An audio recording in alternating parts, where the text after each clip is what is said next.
So, hello everybody. We were in the last class we were studying matrices, and I suppose that we started a concept in the matrix which was known as transpose of a matrix, transpose of a matrix. So, in that particular concept, क्या देखा था हमने? क्या होता क्या है matrix का transpose? सिर्फ इतना सा इसमें डिफरेंस हो जाता है इस वाली मैट्रिक्स में, जैसे जो मैट्रिक्स ए है, if I can write it like this, यहाँ पे एलिमेंट को I am writing a I J and its order I'm writing m into n. So what will happen after its transpose will take place, or what would be the transpose of this particular matrix? It would be denoted first of all as either this, or we can say it can be denoted by this. So it isn't compulsory to put this bracket also. It will mean same thing, right? So either A dash or AT, they both represent the transpose of a matrix, and what or how we will denote it. So it will be AJI. The element number would also, like if it is A12 in the original matrix, and in the transpose of the matrix it will be A21. So its position will change accordingly, and the order of the matrix would be n cross m. So all the rows will now become the column, and all the columns will now become the rows. So this was the concept behind transpose of a matrix, right? Now हमने transpose तो देख लिया था, पर अब आज हम क्या देखेंगे? ट्रांसपोज की प्रॉपर्टीज क्या क्या होती है? What are the properties of transpose of a matrix? Properties of transpose of a matrix, right? Transpose of a matrix. Okay, let us see क्या प्रॉपर्टीज होती हैं.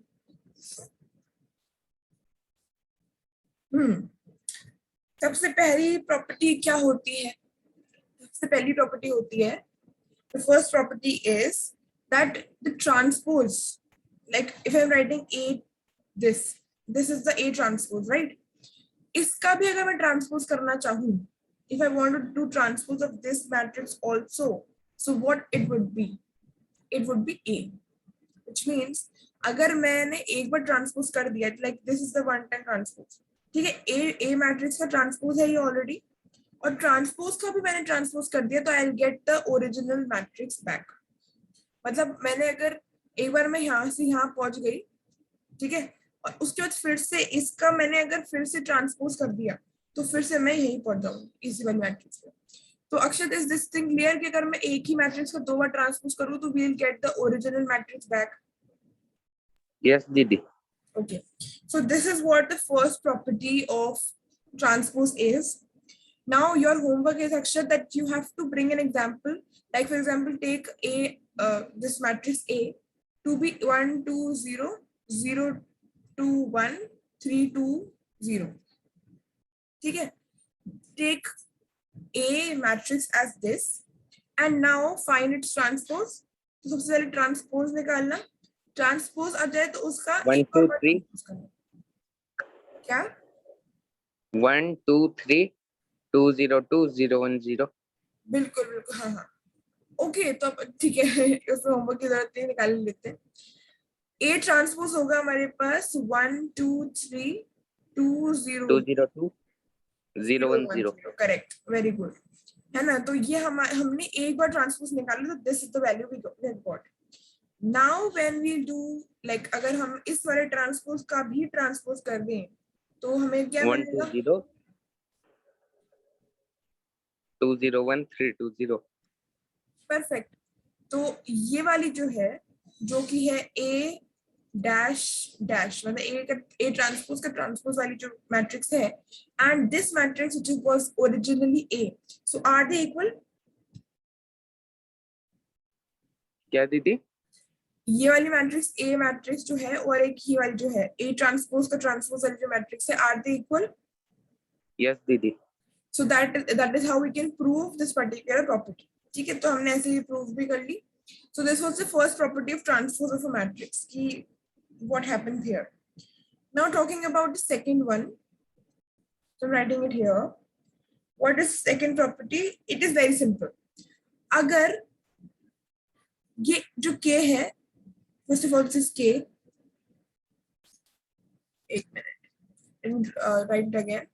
K into a. Small k into a है. अगर मुझे इसका transpose करना है ना, मतलब अगर मैंने के ए का ट्रांसपोज किया तो it would be equal to K as it is A transpose. अब ये दोनों अलग अलग बातें हैं.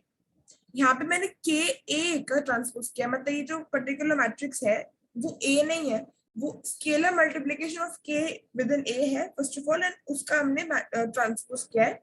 So this property is saying that after doing this, what we will get will be equal to this. जहाँ पे अगर हम पहले ट्रांसपोज कर देते ए का और फिर मल्टीप्लाई करते हैं इसको के को तो हमारे पास वही आता. जैसे कि यहाँ पे लिखा हुआ है वेयर के इज एनी कांस्टेंट, कोई भी कांस्टेंट ज्यूम कर लो के को, वो है के. एंड दस दिस प्रॉपर्टी कैन बी, मतलब इसको हम प्रूव कर सकते हैं.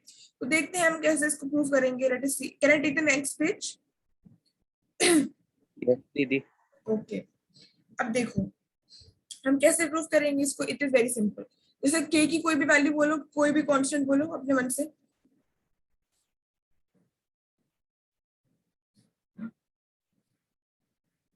कुछ भी बोलो, 2 3 4 5.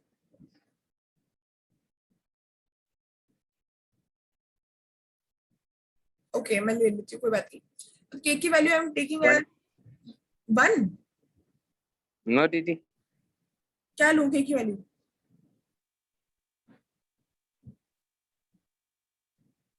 2 ले लेती हूँ फॉर सपोज. मतलब मैं के की कोई सी भी वैल्यू ले सकती हूँ. अभी जस्ट एग्जांपल को 1 ले लो दीदी.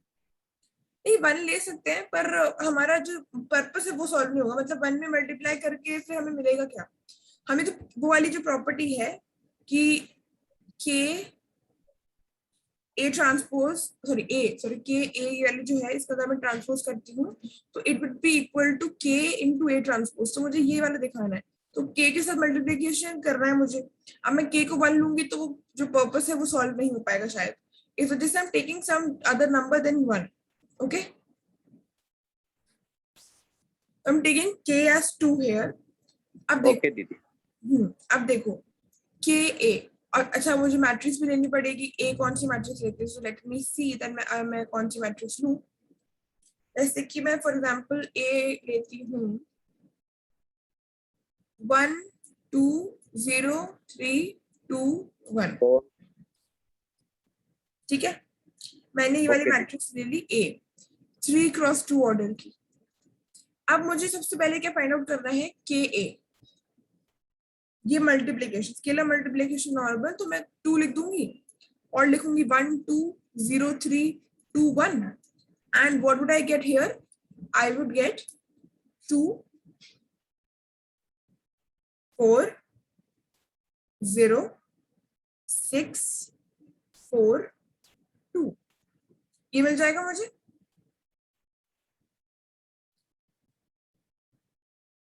यस दीदी.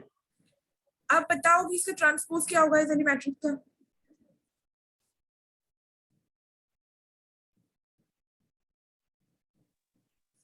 ट्रांसपोज 2 2 0 4 4 6 2. सिंपली. तो अब इस वाली मैट्रिक्स का ऑर्डर क्या हो गया? 2 into 3. 2 into 3. तो ये चेंज हो गया 3 to 2. मतलब इस वाले केस में आके बन गया 2 क्रॉस 3.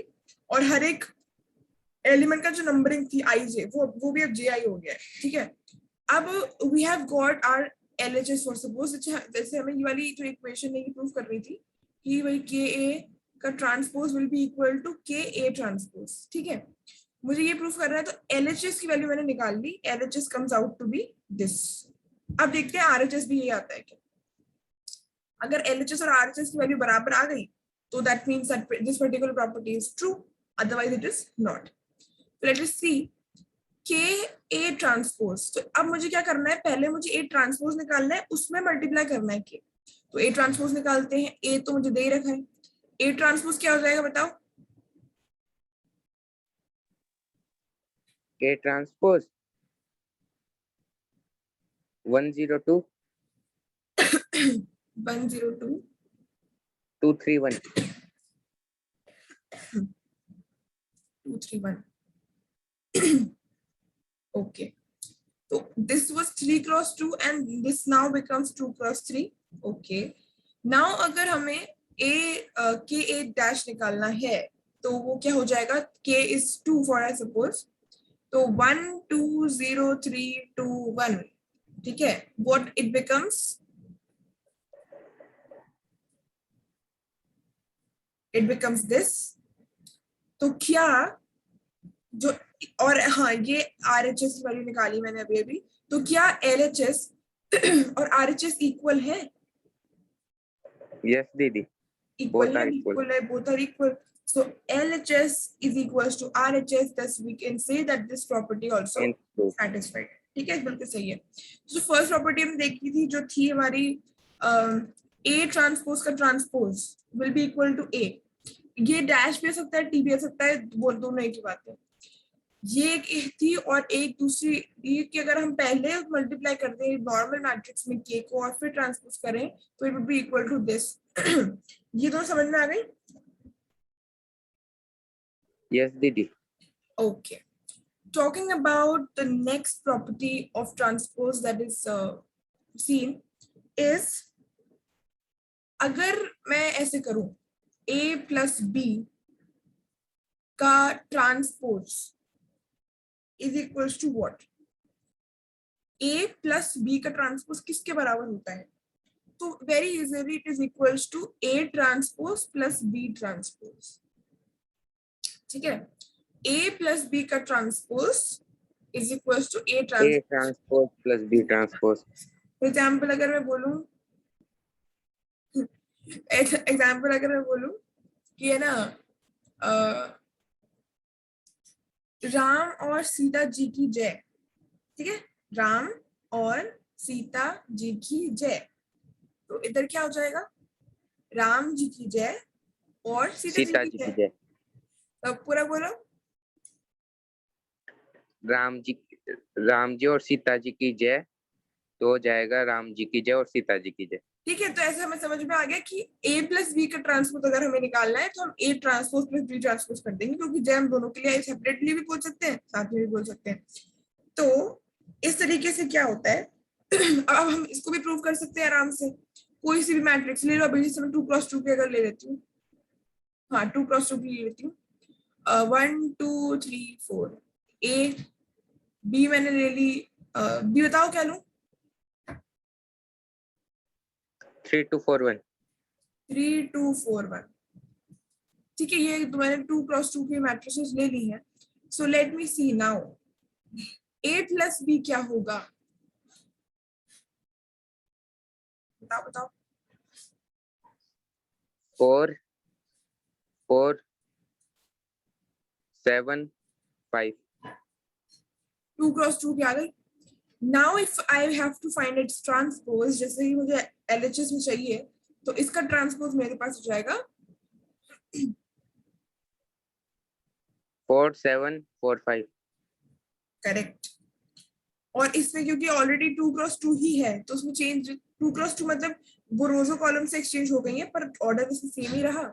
ये हमने निकाल लिया LHS की वैल्यू, है ना. और अब हमें निकालनी है RHS की वैल्यू क्योंकि RHS की वैल्यू होती क्या है तो वो भी देख लेते हैं एक बारी.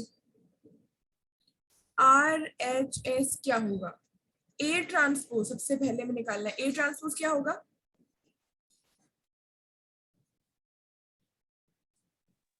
1 3 2 4. और B transpose 3 4 2 1. 3 4 2 1. Right, correct. And if I want to add them now, अगर मैं इन दोनों को ऐड करूं और देखूं कि क्या आ रहा है तो मेरे पास क्या आएगा? 4 4 7 5. 4 7 4 5. 4 7 4 5. करेक्ट. 2 क्रॉस 2. तो अब बताओ कि जो RHS आया है और जो ये LHS यहाँ पे आया है they are they equal? Yes, Didi. They are equal. So definitely ये प्रॉपर्टी भी हमारी प्रूव हो गई. वैसे प्रूव करने के लिए शायद नहीं आए पर फिर भी इससे हमारी प्रैक्टिस हो जाती है और कुछ नहीं. ठीक है, तो this was the third property that we have, जिसमें नॉर्मली अगर हम ऐड करें तो वो रामजी और सीताजी वाले एग्जांपल से we will get to do this. Talking about the fourth property that is seen is this.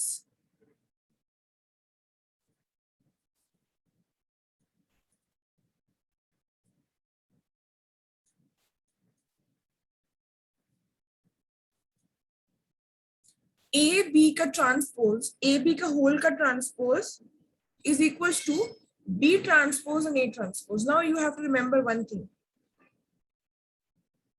A B का transpose is not equals to A transpose and B transpose. मतलब ये देखो, ये मल्टीप्लीकेशन हो रहा है ना यहाँ पे, A B में हो रहा है तो कोई दिक्कत नहीं है. हम देखो किस तरीके से लिख रहे हैं, A B का transpose is equals to B transpose A transpose, ना कि A transpose B transpose. क्योंकि अगर हमने ये पोजीशन चेंज कर दी इन दोनों की तो आंसर चेंज हो जाएगा. वी नो, क्योंकि मल्टीप्लिकेशन में कम्यूटेटिव प्रॉपर्टी वो नहीं होती है. ए बी एंड बी ए बराबर नहीं हो सकते. ए प्लस बी और बी प्लस ए बराबर हो सकते हैं, बट ए इंटू बी और बी इंटू ए की वैल्यू सेम नहीं आती है मैट्रिक्स में. ये बात पता है ना? यस दीदी. राइट. तो इसका मतलब हमें एज इट इज जो लिखा है वही फॉलो करना पड़ेगा. हम अपना दिमाग बिल्कुल भी नहीं चलाएंगे. Okay, now talking about this, इसको कैसे रिलेट कर सकते हैं? जैसे अगर मैं बोलूं कि हाँ, अगर जैसे मैं बोलूं अगर ऐसे क्वेश्चन में दे रखा हो, कृष्ण जी की कृष्ण और राम जी की जय, A is Krishna ji, B is Ram ji, इन दोनों की जय, राइट? ऐसे दे रखा है क्वेश्चन में. पर इज इक्वल टू लिखते टाइम मैं क्या सोचूंगी, ये कृष्ण जी हैं, ये राम जी हैं और इनकी जय. तो अब मैं इधर क्या सोचूंगी कि भाई कौन सबसे पहले आया था, मतलब कौन से वाले अवतार पहले आए थे? राम जी. कृष्णा जी और राम जी की जय. हाँ नहीं, पहले कौन आए थे? पहले मतलब राम जी आए थे कि कृष्ण जी आए थे? राम जी. राम जी आए थे, राइट. तो इस वजह से जो इनकारनेशन पहले हुआ था, तो मतलब कृष्णा जी पहले आ जाएंगे. नहीं नहीं नहीं नहीं नहीं, ये वाले हैं कृष्ण जी, ये है राम ये जी. वाले. ए है अच्छा. कृष्ण जी और ये है Ram ji. So here when I write equals to, I have to remember one thing, that जो पहले आए थे ना, जो पहले जिन्होंने अवतार लिया था, वो उनको मैं आगे लिखूं, which is राम जी. राम जी. राम जी की जय और कृष्ण जी की जय. ये बहुत ही बेग एग्जाम्पल है, पर हम ऐसे थोड़ा रिलेट कर सकते हैं. तो क्या होता है, कृष्ण जी और राम जी की जय विल बिकम राम जी की जय, कृष्ण जी की जय. क्या बोलो बोलो, क्या बोल रही हूँ मैं? कृष्ण जी और राम जी की जय, राम जी की जय और कृष्ण जी की जय. राइट. तो हमें इसमें ये याद रखना है कि जैसे अभी हम जानते हैं कि पहले वाला जो त्रेता युग था, द्वापर से पहले वाला, उसमें आए थे राम जी, और द्वापर वाले उसमें आए थे कृष्ण जी. तो जो जिस टाइम पे आया उसको उस टाइम से लिखना है. इसलिए सिंपली हमें जो पहले आए हैं उनको पहले और जो बाद में आए उनको बाद में लिखना है. ठीक है, तो इस तरीके से वी कैन रिलेट. तो हियर ऑल्सो हमें ये वाली बात याद रखनी है. अब जैसे देखो, ए मैं ले लेती हूँ, जैसे हम पिछला एग्जांपल ले लेते हैं 1 2 3 4 एंड क्या था हमारा? बी क्या बोला था तुमने? 4 3 2 1. ओके, 4 3 2 1 ले लेते हैं. तो ए भी बताओ फटाफट.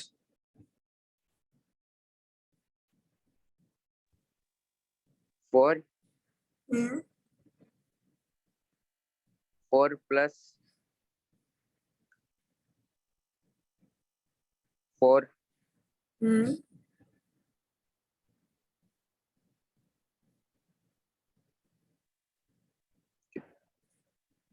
3 hmm 3 plus 2 hmm 12 plus 8 hmm 9 plus 4. 9 plus 4, correct. अब simply we know that it will become 8 20. 8 5 13. Right. तो ये आ गई हमारे पास ए बी. ठीक है, अभी हमारे पास क्या आया है? सिर्फ कृष्ण जी और राम जी आए हैं, अब उनकी जय करवानी है, तो जय करवा दो। बोलो बोलो कृष्ण जी और राम जी की। कृष्ण जी और राम जी की जय। यस, अगर हम कर देंगे जय उनकी तो ये आ जाएगा हमारे पास 820 513, 513। राइट। तो ये आ गई हमारे पास LHS की वैल्यू। टॉकिंग अबाउट RHS, इसको भी देखते हैं। अब अब हमें क्या करानी है? सबसे पहले हमें राम जी की जय करानी है, क्योंकि वो पहले आए थे। तो राम जी की जय कराते हैं। बी ट्रांसपोज बताओ। 4231। हम्म और कृष्ण जी की जय करो। 1324। और अब करानी है राम जी की जय और कृष्ण जी की जय। तो अब क्या हो जाएगा? यहाँ पे मैं पहले लिखूंगी बी वाली, बाद में लिखूंगी ए वाली, और ऐसे लिखना कंपल्सरी है। हम इसे ऐसे सोच नहीं सकते कि हम ए को आगे लिख दें, नहीं, बिल्कुल नहीं। आंसर गलत आ जाएगा, आंसर डिफरेंट आ जाएगा और इसलिए गलत हो जाएगा। ठीक है, अब again we have to multiply these two. तो इसमें आ जाएगा 4 + 4, 12 + 8, 3 + 2, 9 + 4। और तो हमारे पास क्या आ जाएगी फाइनली वैल्यू? 8, 20, 5, 13। इसकी वैल्यू RHS की, जो कि है ये राम जी की जय और कृष्ण जी की जय। ठीक है, तो RHS और LHS इक्वल है। यस दीदी। इक्वल है, तो दिस प्रॉपर्टी आल्सो होल्ड्स। ये वाली थी फोर्थ प्रॉपर्टी हमारी, है ना। तो ये होती है 4 प्रॉपर्टीज ऑफ ट्रांसपोज। इस तरीके से हमने उनको फटाफट फटाफट प्रूव भी कर लिया कि कैसे वो उन्हें हम प्रूव कर सकते हैं, और they are very easy to prove. I don't think prove will come, शायद ही आए, पर हाँ फिर भी हमें पता होना चाहिए कैसे करेंगे। ठीक है, अब अब ये ऐसे ही होता है, जैसे फॉर एग्जांपल हमारे पास बहुत सारी मैट्रिसेस भी हैं, वैसे ऐसा हो मतलब देखते हैं। पर अगर हमारे पास बहुत सारी मैट्रिसेस है, फॉर एग्जांपल मेरे पास A1 है, A1 मैट्रिक्स है, A2 मैट्रिक्स है, and in multiplication and I have in multiplication AN matrices. बहुत सारी मैट्रिसेस है मेरे पास, मतलब वो जो मल्टीप्लिकेशन वाला अभी अपन देख रहे थे ना, उसी का एक वो है, मतलब उसी का एक थोड़ा एक्सटेंडेड फॉर्म देखें तो मेरे पास A1 मैट्रिक्स है, A2 है, एंड सो ऑन टिल मेरे पास बहुत सारी मैट्रिसेस है। n नंबर ऑफ मैट्रिसेस है, ठीक है, कितनी भी हो सकती है n, ये कोई डिफाइनेबल नहीं है। n मतलब 3 भी हो सकता है, 5 भी हो सकता है, 10, 100, कितनी भी। तो अगर मैं इन सबका ट्रांसपोज करना चाहूँ तो I know at least this much कि क्या आएगा ये।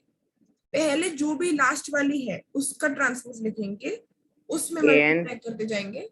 हाँ, an dot dot dot transpose कर देंगे, फिर आएगा क्या? Dot dot dot A2 into A1, A A1। Transpose A1। बिल्कुल, तो ये जनरलाइज्ड तरीका होता है इसको बताने का। It is generalised form, generalised form. ठीक है, तो this also we came to know कि ये उसका थोड़ा एक्सटेंडेड फॉर्म में बोल रहे हो, जनरलाइज्ड फॉर्म बोल रहे हो कि how we can see it, right. Now so these were the properties, and now let us quickly take a question on this particular part। Transpose पे एक क्वेश्चन लेते हैं फटाफट, देखते हैं हम कैसे कर सकते हैं इसको। So the question is, if A is equals to cos alpha sin alpha minus sin alpha cos alpha, find alpha satisfying this condition when A plus A transpose is equals to under root 2I2, where A transpose, the AT is a transpose of A। तो वो question में अच्छी तरह बता के देते हैं, तो ऐसे नहीं अज्यूम करते कि हमें कुछ ही पता होगा। तो A ट्रांसपोज है, transpose of this we know. अब हमें क्या करना है, अगर he's saying if this is the condition, मतलब ये वो दे रखा है कि हाँ ये है, ए की वैल्यू हमें मैट्रिक्स दे रखी है, हमें अल्फा फाइंड आउट करना है, और अल्फा ऐसा होना चाहिए, अल्फा यहाँ पे देख सकते हैं कि ये कॉस अल्फा साइन अल्फा वो सारा चीजें हैं ना, कॉस है ये साइन अल्फा है, तो इसका मतलब अल्फा फाइंड आउट करना है, मतलब कोई एंगल होगा ये डेफिनेटली, मतलब कुछ 60 होगा या कुछ होगा, जो भी होगा देखते हैं हम क्या वैल्यू आती है, पर वो जो अल्फा है वो 0 और π/2 मतलब 0 और 90 के बीच में लाई करेगा। तो एक हिंट दे दिया इसने कि हमारी वैल्यू ना 0 से कम होनी चाहिए, ना नेगेटिव में होनी चाहिए, ना ही 90 डिग्री से ज्यादा होनी चाहिए। When a plus a transpose is equals to √2i2, ठीक है, तो ये है हमारे पास क्वेश्चन। Now I give you 2 or 3 minutes, just try it on your own, एक बार ट्राई करो कैसे होगा ये, और फिर जो भी हो बताना मुझे क्या तुम्हें लग रहा है कि अल्फा की वैल्यू आएगी, ट्राई करो एक बार।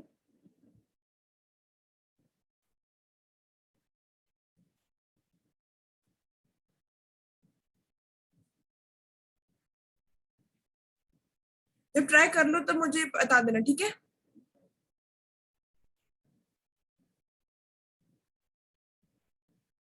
से yes or no।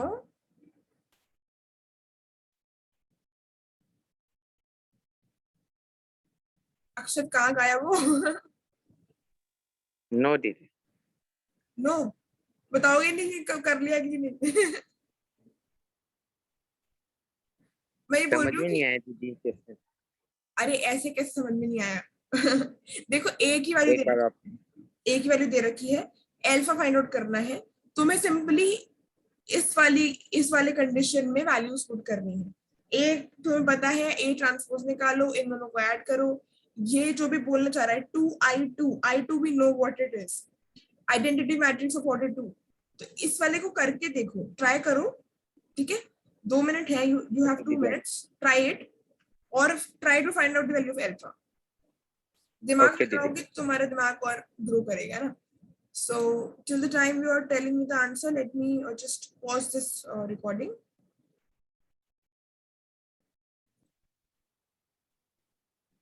Okay. So after giving Shit some time, let me do this. So हमारे पास मैट्रिक्स दे रखी है, अब मैट्रिक्स से हम क्या करें वो आगे बता रखा है क्वेश्चन में। अल्फा तो हम फाइंड करेंगे एट द एंड, बट हमें करना क्या है, how we will proceed. So we have this condition given, right? A plus A transpose is equals to under root of 2i2. Now look, सबसे पहले A तो हमें पता ही है, A ट्रांसपोज निकाल लेते हैं इस वाले को फाइंड आउट करने के लिए। तो A ट्रांसपोज क्या होगा अक्षत?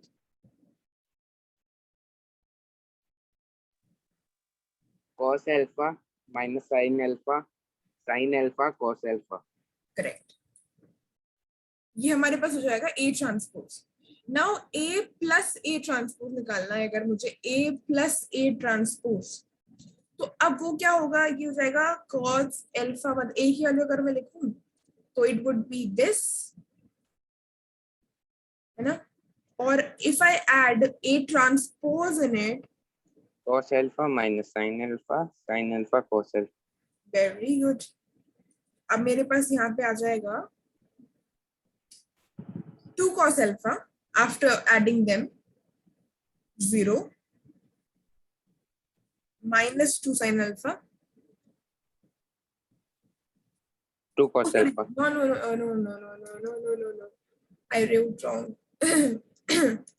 It will be 0. Sorry, I am so sorry. And zero 2 cos alpha, right? 2 cos alpha. ठीक है, तो ये मेरे पास आ गई इसकी value, A plus A transpose की value. Now if I want to find out the value of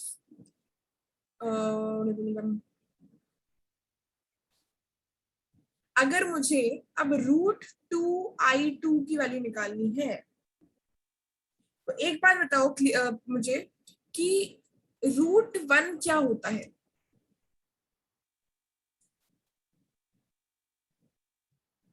√1, अरे √1 क्या होता है? तुम बोल ही रहे हो, मेरे को सुनाई नहीं दे रहा। कैसे दीदी? √1 की वैल्यू क्या होती है?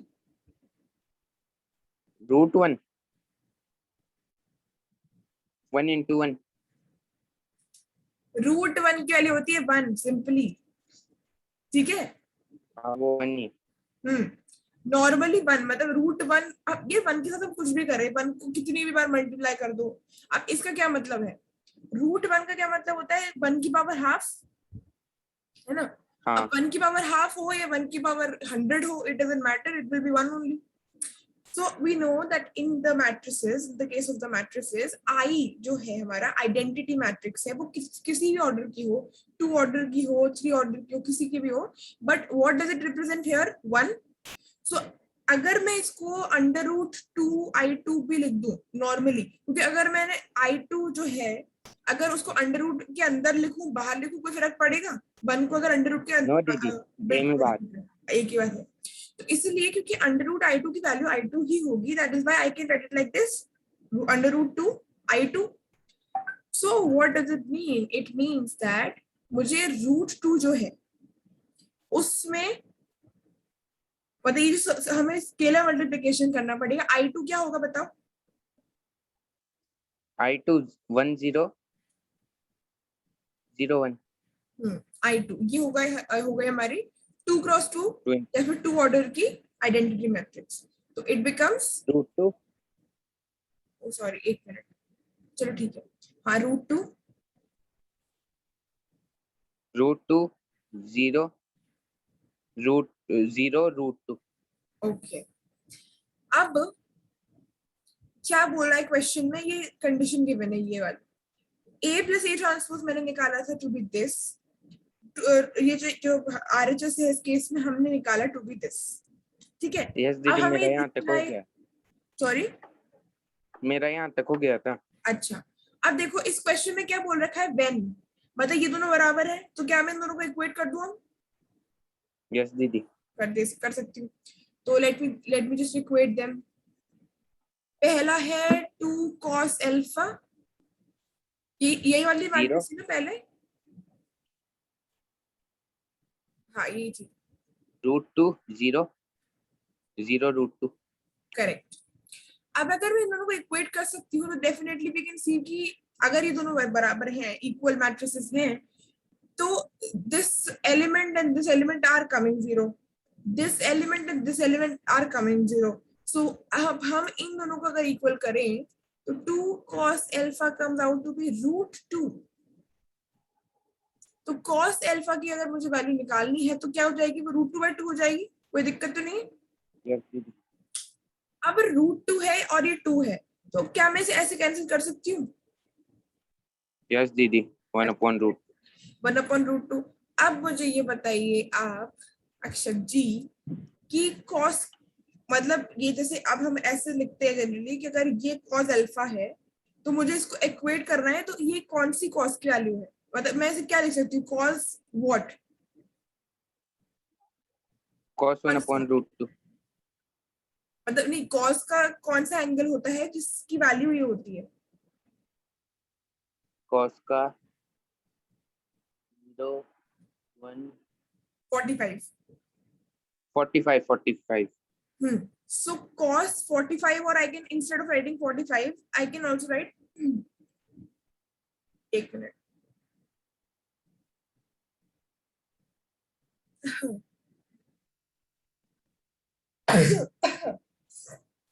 Sorry excuse me. cos 45 degree 45 को मैं क्या लिखती हूँ, क्योंकि देखो उसमें जो क्वेश्चन दे रखा है ना उसमें π/2 के फॉर्म में, मतलब instead of giving 90 they give π/2। तो cos ये 45 क्या होता है, क्या लिख सकती हूँ उसको, π/4 लिख सकती हूँ।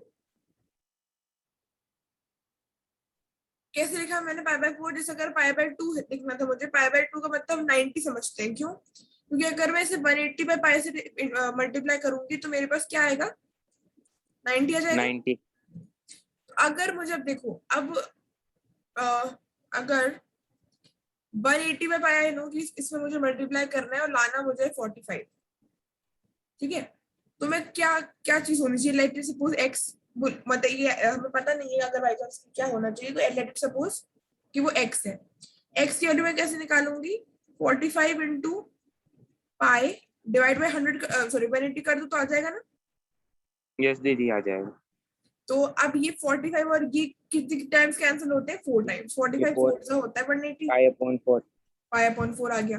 तो बेसिकली 45 को मैं पाई/4 लिख सकती हूँ, या कह सकते हैं कि पाई/4 की वैल्यू 45 होती है। तो अगर अब मैं देखूं कि अल्फा की क्या वैल्यू आ रही है, इससे क्या समझ में आ रहा है अल्फा की क्या वैल्यू है? cos alpha is equals to cos pi/4 हाँ हाँ, तो इसमें हमें, एक minute, alpha is equals to alpha is equals to,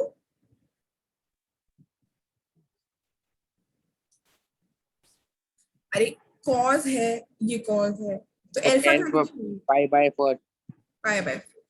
correct. मैंने धीरे से बोला था ना अभी।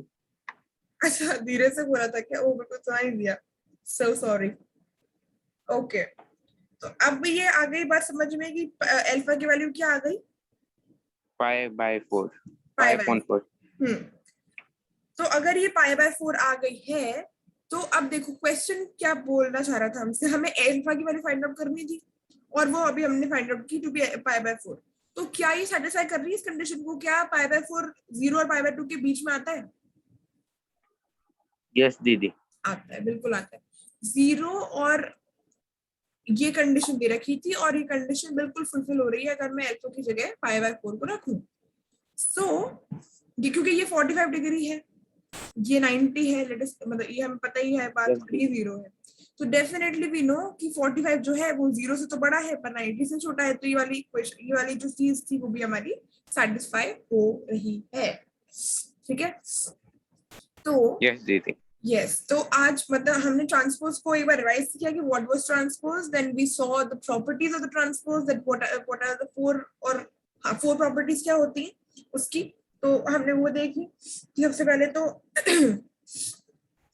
जो हमने 4 प्रॉपर्टीज देखी थी वो कुछ इस प्रकार थी। सबसे पहली प्रॉपर्टी थी कि अगर मैं एक ही मैट्रिक्स को 2 बार ट्रांसपोज करती हूँ तो मुझे वापस वही मैट्रिक्स मिल जाएगी। ठीक है, उसके बाद अगर मैं के मतलब एक स्केलर मल्टीप्लिकेशन करके उसको ट्रांसपोज करूँ, या फिर एक ट्रांसपोज करके उसमें स्केलर मल्टीप्लिकेशन करूँ, they will have the same thing, क्योंकि हमने इसके एग्जांपल्स भी देख लिए, मतलब प्रूफ भी देख लिया था। आफ्टर दैट हमने वो वाला देखा था a प्लस बी का transpose will B a transpose plus b transpose. तो क्या थ्योरी बताई थी, बीच में मैंने क्या एग्जांपल दिया था? a+b ट्रांसपोज राम जी और कृष्ण जी के टर्म्स में। वो राम जी सीता जी की जय, हाँ और राम जी की जय सीता जी की जय।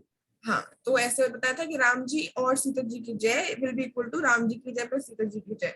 ठीक है, तो इस तरीके से हम इसको याद रख सकते हैं। और ये वाला इसमें क्या बताया था मैंने? कृष्ण जी और राम जी की जय, और राम जी की जय कृष्ण जी की जय। क्योंकि राम जी पहले आए थे, कृष्ण जी बाद में आए थे, इस वजह से हमें लिखना भी इस ऑर्डर में पड़ेगा। हम पहले कृष्ण जी और राम जी नहीं लिख सकते। ठीक है, तो ये वाली 4 प्रॉपर्टीज थी, और इसी का एक्सटेंशन था ये वाला जो तुमने मुझे बताया था, जो होता है हमारा generalised form of this particular part.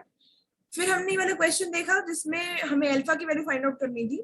तो जब भी हमें ऐसी वैल्यू फाइंड आउट करनी होती है, तो एक चीज हमें दे रखी होती है और एक कंडीशन दे रखी होती है। उस कंडीशन में पुट करो, आंसर निकालो, सेटिस्फाई करने के लिए चेक कर लो। ठीक है, तो ये वाला क्वेश्चन देखा, प्रॉपर्टीज देखी। So I think that this would be enough for today. It's already 6:55. ठीक है, so I'll end this recording this here. So thank you all for watching. If you have any doubts, you can just drop them in the comment section below. And uh, you may also consider enrolling in my classes if you want. So till then, stay safe, and we'll meet in the next video. Bye bye. Okay.